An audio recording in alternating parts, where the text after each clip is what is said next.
There are secrets so powerful that they have been erased, rewritten, and buried beneath centuries of doctrine, hidden from the world, waiting for the right moment to resurface. What if I told you that reincarnation, one of the oldest spiritual concepts known to humanity, may have once been part of the Bible itself? Imagine a truth so transformative that early church leaders made it disappear. A teaching that may have shaped early Christianity, but was silenced, stripped away in secret councils, and erased from sacred texts. Why would such a profound truth be hidden? Who decided that reincarnation had no place in Christianity? And most importantly, what does this mean for you? Today, we will unravel the mystery, explore forbidden knowledge, and revisit ancient scriptures to uncover the shocking reason reincarnation was banned from the Bible. Stay until the very end, because once you learn this truth, you will never see history the same way again. To understand how reincarnation may have once been part of early Christianity, we must first travel back in time and explore the civilizations that embraced this mystical truth long before the rise of the church. For thousands of years, the belief that the soul is eternal and reborn across multiple lifetimes was not just a religious concept, it was a sacred universal truth woven into the fabric of spiritual traditions across the world. Beneath the sands of ancient Egypt, where the pyramids stand as silent witnesses to time, the priests of old safeguarded the mystery of the soul's return. In the Egyptian Book of the Dead, the soul was believed to travel through different realms, judged by divine forces. If deemed worthy, it could reincarnate, continue its journey, or remain in higher spiritual dimensions. The soul was seen as a traveler, destined to return as many times as necessary to achieve divine harmony. For the Egyptians, death was not the end. It was simply a transition. While Egyptian priests guarded the mystery of the afterlife, along the sacred banks of the Ganges River, another powerful vision of reincarnation flourished. The Vedic texts of India, 1500 BCE, describe samsara, the endless cycle of birth, death, and rebirth. The goal? To break free from material attachments and reach moksha, eternal liberation. According to Hindu and later Buddhist teachings, karma, the actions of one life, determine the path of the next. Reincarnation wasn't just a belief, it was a fundamental law of existence that governed spiritual evolution. The idea of rebirth and the evolution of the soul was also deeply rooted in the philosophy of ancient Greece. Pythagoras, the legendary mathematician and mystic, taught that the soul is immortal and reborn in a new body as it moves toward enlightenment. He believed each life was a test, a step on the path to divine perfection. Plato, one of history's greatest philosophers, expanded this concept in his work Phaedo, where Socrates speaks of the transmigration of souls. According to these Greek masters, reincarnation was the soul's journey to purification and ultimate ascension.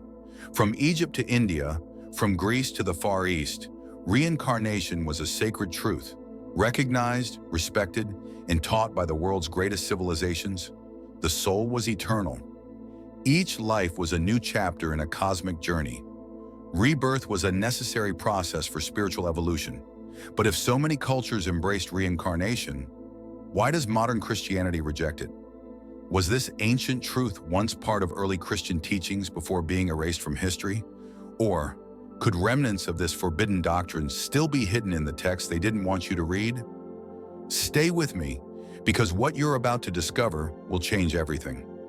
In the centuries following Christ's death, Christianity was not a rigid, structured religion.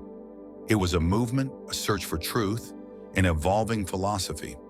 There was no official Bible, no centralized authority dictating doctrine, no uniform belief system restricting what could or could not be taught. Instead, the earliest Christians explored deep spiritual questions, searching for meaning beyond one single lifetime. What if some of them believed in reincarnation? What if, before church councils erased it from history, early Christianity embraced the idea that the soul returns again and again to learn, evolve, and purify itself? Today we uncover the truth, a truth that was once central to Christian thought but later forbidden, removed, and buried beneath centuries of dogma. Before the church solidified its strict doctrines, Christianity was fluid, diverse, and deeply philosophical. Different Christian communities interpreted Jesus' teachings in their own ways. The soul was seen as eternal, not confined to a single existence. Many early Christians believed in a journey of spiritual purification across multiple lifetimes. This belief wasn't heresy. It was a natural extension of their understanding of divine justice, growth, and redemption. If karma and reincarnation were present in Hinduism, Buddhism, Egyptian spirituality, and Greek philosophy, why wouldn't the earliest followers of Christ have considered the same possibilities? Was reincarnation a lost Christian teaching, one that was later removed to serve a larger agenda? Among the greatest Christian thinkers of this era, one man stands out, a man whose teachings would later be erased and condemned. His name was Origen of Alexandria. A theologian, a mystic, and a philosopher, Origen was one of the most influential Christian scholars of his time, and he believed something that would later be declared dangerous. Origen taught that the soul is eternal, existing before birth and continuing after death. He believed that souls reincarnate through multiple lifetimes to achieve spiritual perfection.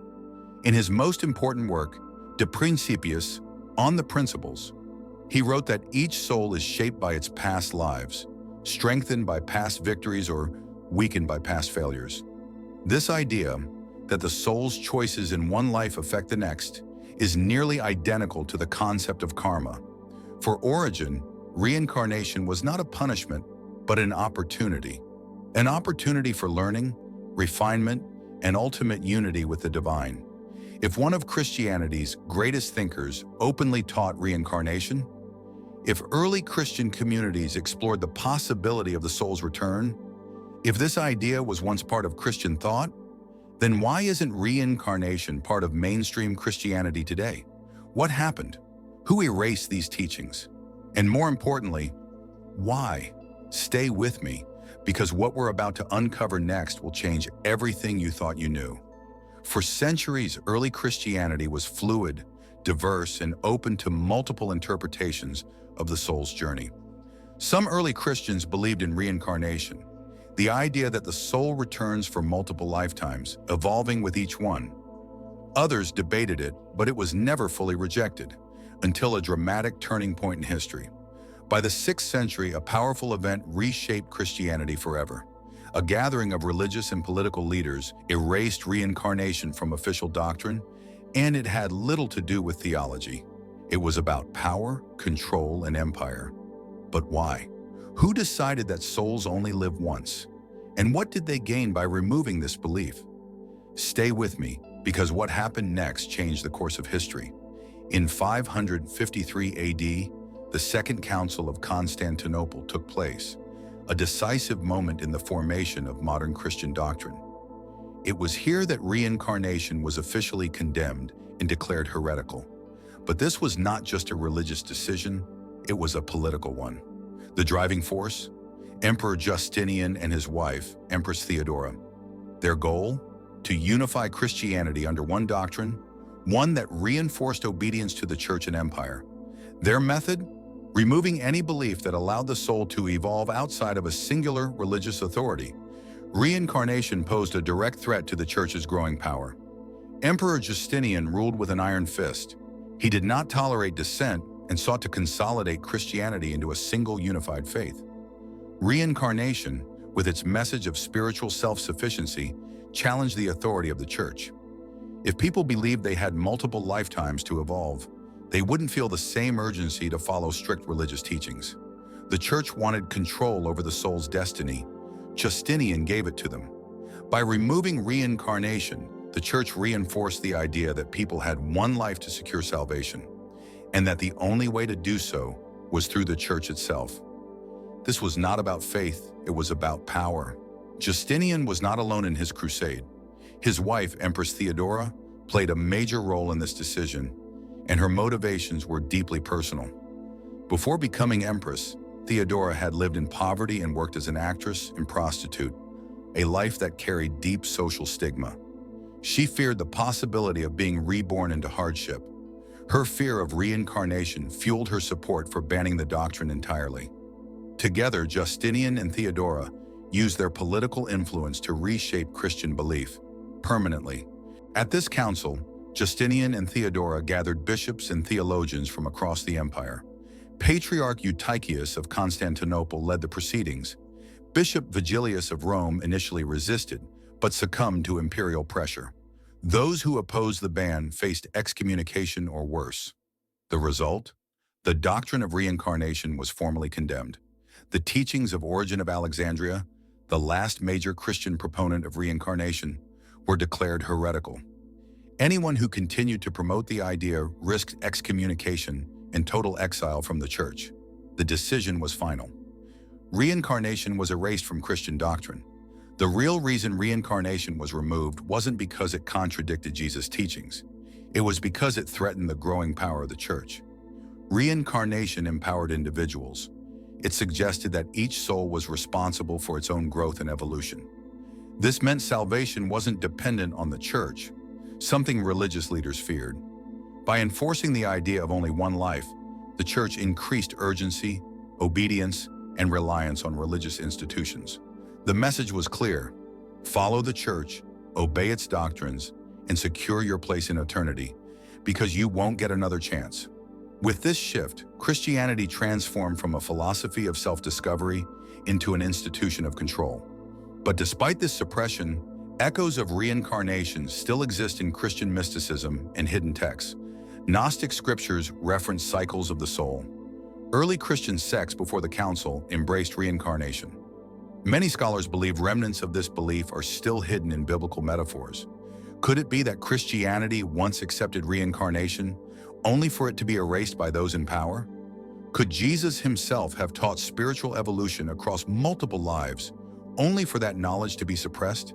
And if so, what else has been hidden from us? For many, the Bible is the unchanging Word of God, a sacred text passed down through the ages. But what if within its pages lies a hidden truth, one that was once accepted but later erased from official doctrine? What if reincarnation was part of early Christian teachings, only to be suppressed, reinterpreted, and buried beneath layers of dogma? While mainstream Christianity rejects the idea of multiple lifetimes, several mysterious verses suggest otherwise. Could these passages be remnants of an ancient truth, one that early Christians understood but was later silenced? Today we decode the hidden messages that could prove that reincarnation was once part of biblical teachings. One of the strongest biblical references to reincarnation appears in Matthew 17:10-13. After witnessing the transfiguration of Jesus, the disciples ask, "Why do the scribes say that Elijah must come first?" Jesus responds, "Elijah has already come, and they did not recognize him." The disciples immediately understood that he was referring to John the Baptist. This moment is profound.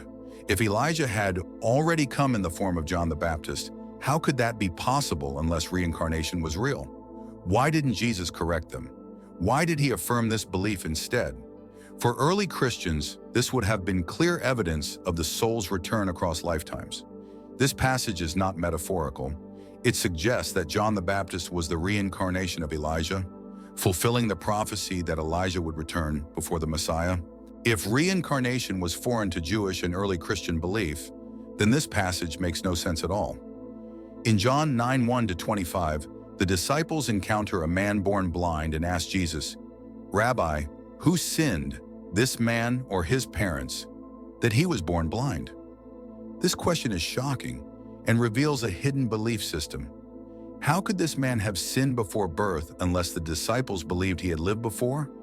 Why would they even consider that he might be responsible for his condition unless they thought past lives were possible? Jesus does not reject their assumption outright. Instead, he reframes the question, saying, "Neither this man nor his parents sinned, but this happened so that the works of God might be displayed in him." This response implies that the soul's history is complex, that its past is not erased, and that existence serves a higher spiritual purpose. The very fact that the disciples asked such a question suggests that the idea of karmic justice from past lives was already understood in their time. One of the most widely debated passages regarding rebirth comes from Jesus' conversation with Nicodemus. Jesus says, "Truly I say to you, unless one is born again, he cannot see the kingdom of God." Nicodemus, confused, asks, How can a man be born when he is old? Can he enter his mother's womb a second time? Jesus then explains, no one can enter the kingdom of God unless they are born of water and the Spirit. This passage raises serious questions. Was Jesus speaking of a purely spiritual rebirth, or was he referring to the cycle of reincarnation? If Nicodemus misunderstood, why didn't Jesus clearly explain it as a symbolic teaching? Could being born again refer to the soul's journey through multiple lifetimes? For centuries, Christian mystics and scholars have debated whether this passage hints at reincarnation, or if it was later reinterpreted to fit a doctrine that denied multiple lifetimes. These verses raise a profound question. If reincarnation was never part of Christian thought, why do these passages suggest otherwise? Why did Jesus not reject the disciples' assumption that past lives could influence a person's present condition? Why does his language about rebirth feel eerily similar to the spiritual evolution taught in Egyptian, Hindu, and Greek traditions?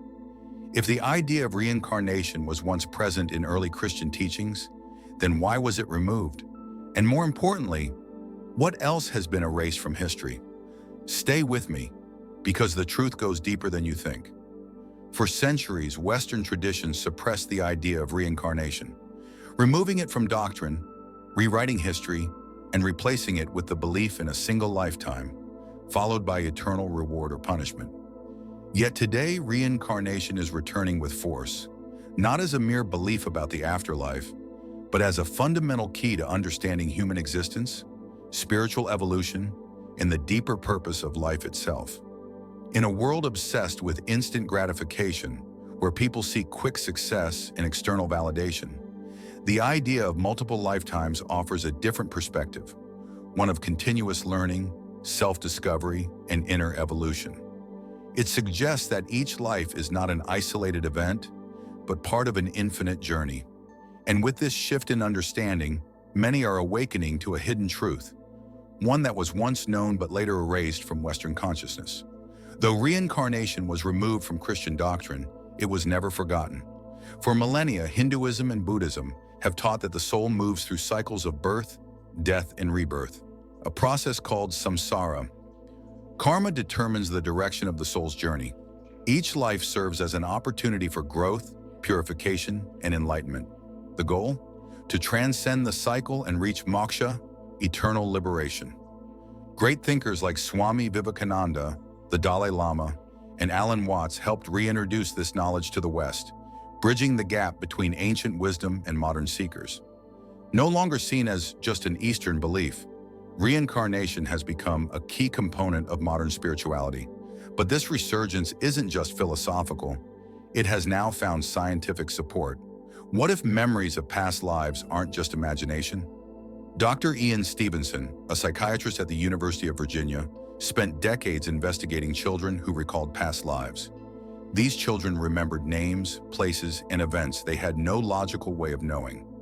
In many cases, historical records confirmed the accuracy of their memories. Meanwhile, therapists like Dr. Brian Weiss have used past life regression therapy to help individuals overcome trauma, fears, and unexplained emotional blockages. Could it be that our consciousness carries past experiences into each new life? That we are not just shaped by childhood experiences, but by something much older, something carried across lifetimes? More and more, science and spirituality are converging, pointing to the idea that our existence is far greater than a single lifetime. For some, reincarnation answers life's deepest questions. Why are we here? Why do some people suffer while others thrive? Why do we feel strong connections to people and places we've never known? It replaces fear-based doctrines with a compassionate and patient view of soul evolution. Instead of the rigid idea of eternal salvation or eternal damnation, reincarnation offers a path of growth, one where the soul is never condemned, only guided toward higher understanding. But for others, the idea of multiple lifetimes conflicts with the view that life is a singular, unique experience. Yet regardless of one's beliefs, reincarnation is not a doctrine meant to be blindly accepted or rejected. It is an invitation, a chance to explore the mysteries of existence and seek what resonates within. Because in the end, whether we live one lifetime or many, what truly matters is how we live this one. Are we growing? Are we evolving? Are we living with purpose, compassion, and love? That is the real journey, the one that matters most. Thanks for watching.